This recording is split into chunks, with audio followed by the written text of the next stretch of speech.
The wind howled that night like a beast prowling outside, shaking shutters and rattling tree branches. Snow fell in heavy sheets, blanketing the mountain town in icy silence. Most homes were locked tight, fires roaring in hearths, families gathered around their tables. But for one old lady, who lived at the edge of town in a creaky wooden farmhouse, this storm would become a night she would never forget. A night that would test her kindness, her faith in humanity, and ultimately would change her life forever. Her name was Margaret Dawson, a 74-year-old widow with kind eyes and silver hair tied in a loose bun. She was known around the town for baking pies and leaving them on neighbors' doorsteps, for knitting scarves for the children at the orphanage, and for always smiling even though she lived alone. Since her husband had passed 10 years ago and her children had moved away, Margaret's days were quiet, filled with tending to her small garden, feeding the birds, and writing letters she never sent. Her neighbors liked her, but in truth, many barely noticed her anymore. She was just the kind old lady who lived on the hill. That night, as the snow piled higher and the roads turned to glass, Margaret heard a rumble outside her house. Not the wind, not thunder, but something mechanical. At first, she thought her ears were deceiving her. Who would be traveling through a storm like this? She pushed aside the curtain and gasped. Out of the blizzard emerged the dim shapes of motorcycles. One after another, 15 of them, their headlights flickering like ghostly fireflies through the whiteout. The bikes slowed and pulled into her driveway, their riders hunched over, faces hidden under helmets, jackets frosted with ice. To anyone else, the sight might have been terrifying. 15 rugged bikers stranded outside in the dead of night, in the middle of a blizzard. But Margaret's heart leaped not with fear, but with concern. She grabbed her shawl, opened her door, and let the storm whip snow into her face. "You'll freeze out there!" she cried, her voice swallowed by the wind. "Come inside, quickly." The bikers exchanged hesitant looks. They were used to being judged. People often crossed the street when they saw their leather jackets, tattoos, and beards. But here was this frail old woman, standing in the snow, insisting they come in. Finally, their leader stepped forward. His name was Jack Beer Malone, a towering man in his 40s with a gruff voice and a reputation that made people nervous. But tonight, even Bear was shivering. "Ma'am," he shouted. "We don't want to trouble you." "Nonsense!" Margaret cut him off. "You'll die out here if you don't get warm. Now come in before I change my mind." The men chuckled softly at her boldness. One by one, they dismounted and followed her inside, stamping snow from their boots. Margaret's tiny farmhouse was suddenly crowded with leather and metal, the scent of gasoline and cold air filling the warm space. But instead of recoiling, she smiled. "Take off those wet things. Sit down. I'll make tea." The bikers, unsure what to do, obeyed. Soon the living room was filled with steaming mugs of tea, the crackle of the fireplace, and the awkward silence of men who didn't know how to thank someone for a kindness they weren't used to receiving.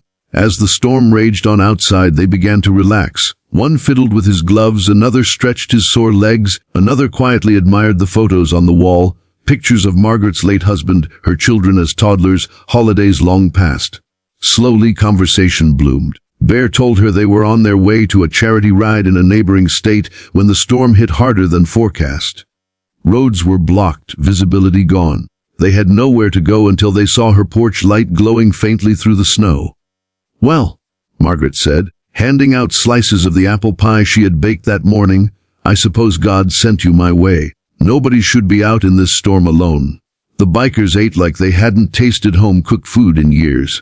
One of them, a young man named Danny, confessed softly, "Ma'am, this is the first time in months someone's treated me like family." His voice cracked, and the others shifted uncomfortably, not because they didn't feel the same, but because they weren't used to admitting it. The night stretched on. They shared stories, tales of the road, of mistakes made, of second chances sought. Margaret listened, eyes kind, never judging, only nodding as if she had known them all her life. But there were challenges. The house was small, and 15 men could not all sleep comfortably. Blankets were few, and the storm showed no sign of easing. At one point, the power flickered and went out, plunging the home into darkness. The old lady trembled as she fumbled for candles. Before she could light them, Bear's deep voice called out, "Don't worry, ma'am, we got this." The bikers, used to fixing engines in the dark and surviving on little, sprang into action. They lit lanterns from their saddlebags, repaired the fireplace damper, and even cleared snow from the roof to keep it from collapsing under the weight. For once, they weren't the outsiders, the misfits, the ones people feared. They were protectors keeping Margaret safe. When morning finally came, the storm had eased. Sunlight glittered on the snow like diamonds. Margaret rose early, expecting to find the bikers still asleep on her floor. But as she peeked outside, she froze in disbelief. Lined up along her street, stretching as far as her eyes could see, were motorcycles. Dozens of them. 100 at least. News of what she had done had spread overnight through the biker community. The 15 men she had sheltered had made calls, sent messages, and by dawn, brothers and sisters from neighboring towns and states had come, riding through the thaw to honor the woman who had taken them in without question. Margaret stepped onto her porch, shawl pulled tight around her shoulders. Tears welled in her eyes as biker after biker removed their helmets, nodding respectfully at her. Tough men with scars and tattoos, women with leather jackets and steel boots, all standing in silence, united by gratitude. Bear approached her, his voice thick with emotion. "Mom, we wanted you to know your kindness doesn't go unnoticed. People see us as troublemakers, but you saw us as human. That means more than we can ever repay." The one by one, bikers came forward with gifts, baskets of food, firewood, a new stove, even envelopes of cash to help with her bills. Someone offered to fix her roof, another promised to shovel her driveway all winter. Danny, the youngest, hugged her tightly and whispered, "You gave me hope again." Margaret's tears spilled freely. She raised her trembling hands and said, "I didn't do anything special. I just opened my door. That's all the world needs sometimes, a door and a little kindness." The crowd erupted in cheers, engines revving like a chorus of thunder. That day, the small town on the hill witnessed something extraordinary, the power of kindness to ripple outward, turning strangers into family and breaking down walls of judgment that had stood for years. In the weeks that followed, the bikers visited often. They shoveled her snow, repaired her fence, even built her a new porch swing. The town, once wary of them, began to see them differently. And Margaret, who had once been lonely, now found herself surrounded by a new, unlikely family, a family on wheels, bound not by blood, but by love and respect. Her story spread beyond the town, becoming a symbol of compassion in a world that often feels divided. Newspapers wrote about her, videos of the bikers lined up outside her home went viral, and strangers from across the country sent letters thanking her for reminding them of the simple truth: kindness is never wasted. And Margaret, whenever asked why she opened her door that night, always gave the same answer: because we all get lost in storms sometimes. And when we do, we need someone to remind us we're not alone.